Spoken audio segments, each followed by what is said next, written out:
Hi everyone. This video is going to be about Loom, which is a free screencast program. It's free to sign up for an account, and all of your videos are stored and housed on the web, so it's easy to share links to whomever you want to watch them. You sign up for an account by clicking Get Loom for free. If you're an educator with a niagara.edu email address, I really recommend you use that one because of COVID-19, Loom is upgrading all educator accounts to their pro version. Now, their basic version is also great. Basic version, you're limited to 25 videos, but in pro you have unlimited videos and you have a few more utilities, the drawing utility, and you have the free calls to action, which links to other resources within your video. So since Pro is free for educators, I recommend you sign up for the Pro account using your niagara.edu email address. I already have an account though, so I'm going to go ahead and sign in. What you have to understand about Loom is it is a Chrome extension, so it works best in Google Chrome. You need to have the extension in order to start recording your screen. So if I tried to start recording my screen right now and I said, okay, I want to make a new video, it's going to tell me that you need to install the Chrome extension to go further, which is very easy to do. You just go to the Chrome store. It will link to it automatically. You can add it to your Chrome. Once you confirm, you say yes, add extension. It does download automatically. It'll take just a second down here. And then you'll notice it'll pop up here next to my other extensions. The Loom one looks sort of like a little rosette. All right, we are all set to go here. Now, anytime I navigate to a website, I can use this extension to start recording. So much of my work, I'm showing people how to do things in Canvas. So if I log into Canvas here, and perhaps an instructor asked me a question about building a discussion board, for example, it might be easier for me to just send them a little video on how to do it rather than trying to type out the instructions altogether. So when I click on the rosette, this is where your recording features. By default, it's going to want to show your camera, and I'm sorry, I have two webcams, so I go back and forth between the two. You might want your webcam on if you wanted to provide some more direct instruction, or you might be fine with just showing them your screen. So if you go to screen only, it defaults to using your picture. You don't need to do that though if you don't want to. Under advanced options, you can turn your photo off if you would prefer not to have it. You also have the option to do your camera only. So that would be just recording yourself. That would not be recording your movements on the computer. It would just be recording you talking to them. I'll go screen only. You have the option to do your entire desktop, which is going to capture your other tabs. It's going to capture all of your utilities down below. What do you have open, which you may be fine with, you may not. You might want to just show one current tab if you're just working in one Chrome tab and you want the viewer to only see that tab. You can check your different sources if you'd like to for here. You don't necessarily need to have all of that. I'll close all my advanced options. Once you're ready, you say start recording. You do get a count. Oh, I'm sorry, I have two monitors, so it asks me to confirm which monitor I want to record on. You do get a countdown. And now I'm being recorded. So everything is being captured, the audio you're hearing, and then all of my mouse movements. So if I was trying to teach an instructor how to do something, I would be explaining to them how a discussion board works, how they would go about adding one, putting in content, etc. So all of this is being captured down here. Now these are your little Loom utilities. If you need to pause the recording, but you're not quite done with it, you can do that. If you need to step away for a second, then you can resume it once you're ready.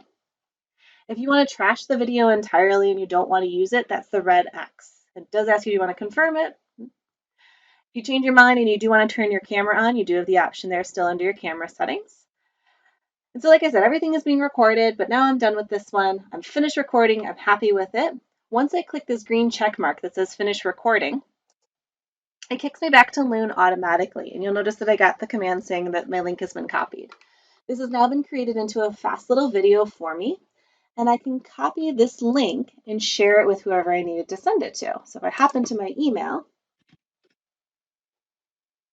in composing a new message, I could just say, click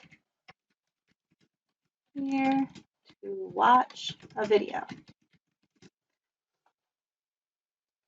To turn this into a clickable link, I use the insert link utility, and then I would just paste that URL right there and say, okay. My recipient does not need to have a Loom account to watch this. It's just a video right on the web, just like going to YouTube and watching a video. The nice feature about Loom is that I will get notified when someone has watched it. That's up here under my notifications bell. It tells me that, so if I'm only sending this to one person, I will get notified, oh, that person watched it. Other features you have for editing your video before you send it if you don't want to is you can password protect it if you wanted to, and you can invite people to view it through Loom itself. Personally, I usually just send the link, but you can do the invite feature if you'd like. A few more options down here you have.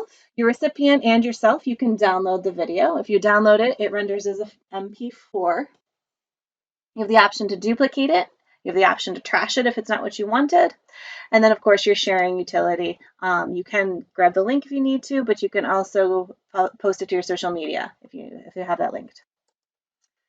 A few other features here. Under settings, it has some options just for what you're permitting your viewers to do. Can they leave comments? Can they use the emoji reactions? Those sorts of things. Can they download it? And then are they going to share your analytics? So you can decide if you want to turn any of those features off. I'm usually fine with those. If you weren't real happy, maybe there was something you wanted to cut out, you would want to use the trim feature. You click Chart Trimming, and it's this red slider bar to kind of choose what parts you wanted to get rid of. So maybe if I didn't want this piece and I wanted to cut it out, I would just say remove, and then I would publish my changes. It does take a second to kind of trim and get back to it. There's not a ton of editing features in Loom. It's really just cutting out bits that maybe you said something wrong or you didn't mean to show that part. So you would need a more sophisticated screencast software if you wanted, like Camtasia or something, if you wanted to do some serious editing. But if it's just to send a very quick how-to video, I think the trimming feature works great. So after a few seconds, your video will render for you there. The call to action, I'm not sure if I talked about this or not, but this would be if you wanted to put a button sort of on your video, like, oh, click here to learn more, and you wanted to link it to your website or to a different resource. That's the call to action option. And then a custom thumbnail would be if you wanted to put in any branding. If you want to change the name, so Loom just grabs the name of whatever website you were on. You can do that by going into My Videos and then using the options here. The three little dots are your options tab, and here you can rename it. You can also archive it if you know you're done with it, and you can ultimately delete it from your archived videos if you'd like. Again, you can download and duplicate from your videos tab as well. On your videos home screen here, you also have the option to start building folders if you want to organize them. And this does integrate with Google Drive. So if you have a shared folder set up already in Google Drive and you want to just put your videos into it, you can do that from your home screen too. So there's a few more features. It's a very easy program to use. It's easy for you to make videos and it's easy for your recipients to watch them. So I do recommend you try it.